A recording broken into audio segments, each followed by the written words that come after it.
దేవునికి మహిమ కలుగును గాక.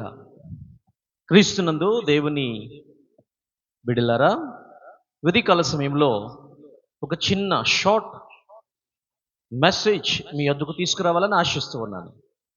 దేవుని వాక్యంలో నుండి వాగ్దానముతో కూడిన ఒక వర్తమానం మీకు అందించాలని ప్రభు చేత ప్రేరేపించబడి మీ మధ్యలో నిలిచాను.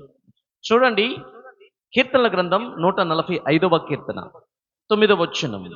యెహోవా అందరికి ఉపకారి, ఆయన కనికరములు ఆయన సమస్త కార్యముల మీద నున్నవి. యెహోవా అందరికి ఉపకారి అని చెప్పబడుతుంది. God is good to everyone and has compassion on all he made. ఆయన వారందరికీ ఉపకారి.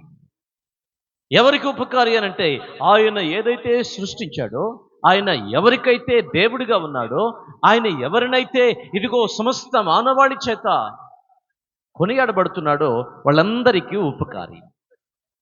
ఈ ఉపకారం అనేది చాలా ప్రాముఖ్యం.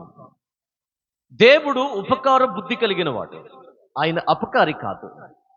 చాలాసార్లు ఉపకారానికి బదులుగా అపకారాన్ని తలపెడుతూ ఉంటాం.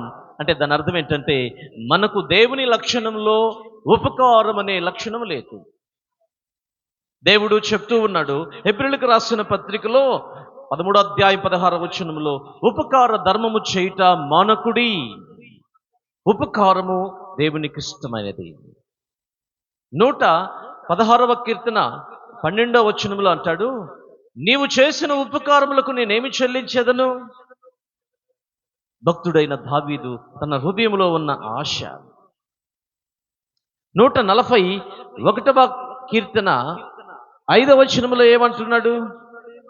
మీరు ఒకసారి ఆలోచన చేస్తే 141వ కీర్తన 5వ వచనంలో, నీతిమంతులు నన్ను కొట్టుట నాకు ఉపకారము.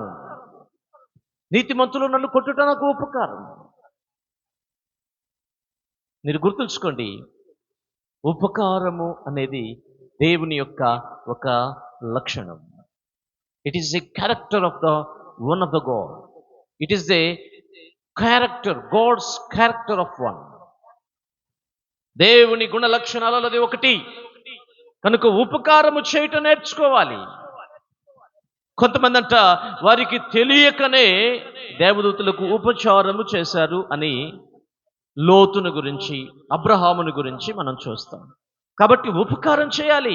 దేవుని బిడ్డలా, నీకు ఉపకారం చేయటం నీవు నేర్చుకుంటున్నావా? దేవుని వాక్యములో కొంతమంది వ్యక్తులను మనం చూస్తాం. లూకాసు వార్త 6వ అధ్యాయము 35వ వచనంలో యేసు ప్రభు చెబుతాడు, అప్పు ఇయ్యండి, అప్పు ఇవ్వటము వలన మీరు ఉపకారము చేసిన వారు అవుతారు. అది దేవుని యొక్క లక్షణం. దేవుడు మీకు ప్రతిఫలం ఇస్తాడు అని చెప్తాడు. ఇక యాకోబు అంటాడు, ఇదిగో ఆదికాండం 32వ అధ్యాయము 10వ వచనంలో ఏమంటాడు తెలుసా? అయ్యా, నేను ఒక్క చేతికరతో నేను ఈ యొర్దాను నది దాటి అవకాడకు వెళ్ళాను. ఇప్పుడు నన్ను విస్తారంగా నీవు దీవించావు. నీవు చేసిన ఇన్ని ఉపకారాలకు నేను నీకు లోబడి జీవిస్తానయ్యా. ఏమిచ్చి నీ రుణం తీర్చుకునేది? ఏమిచ్చి నిన్ను పొగిడేది? ఏమిచ్చి నిన్ను గనుపరిచేది? రహాబు వేసి అంటదండి, నేను వేగుల వారైన మిమ్ములను దాచిపెట్టి మీకు ఉపకారం చేశాను కదా, దయచేసి మీరు నాకును నా తండ్రి ఇంటికి ఉపకారం చేయరా అని అడిగితే వాళ్ళంటారు, ఖచ్చితంగా నీకు ఉపకారం చేస్తాము.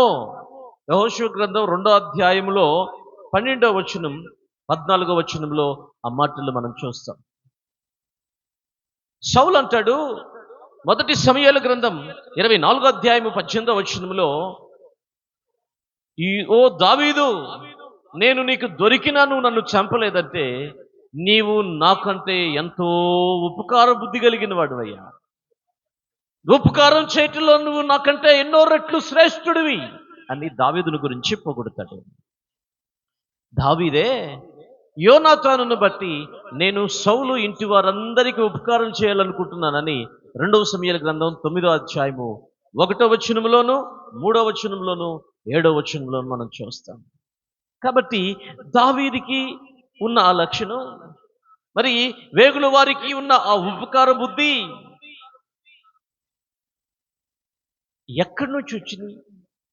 ఎక్కడి నుంచి వచ్చింది అంటే దేవుని దగ్గర నుంచే వచ్చింది.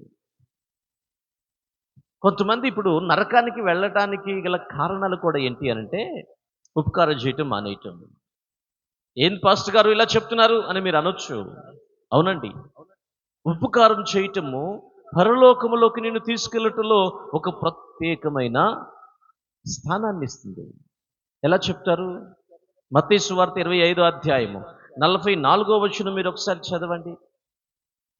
ఎందుకు ఎడమ వైపు ఉన్న వారితో మీరు వెళ్ళండి, చీకటిలోకి పొండి, అగ్నిగుండంలోకి పొండి, మీరు వెలుపటి చీకటిలోనే ఉండాల్సిందే అని ఎందుకు అన్నాడు?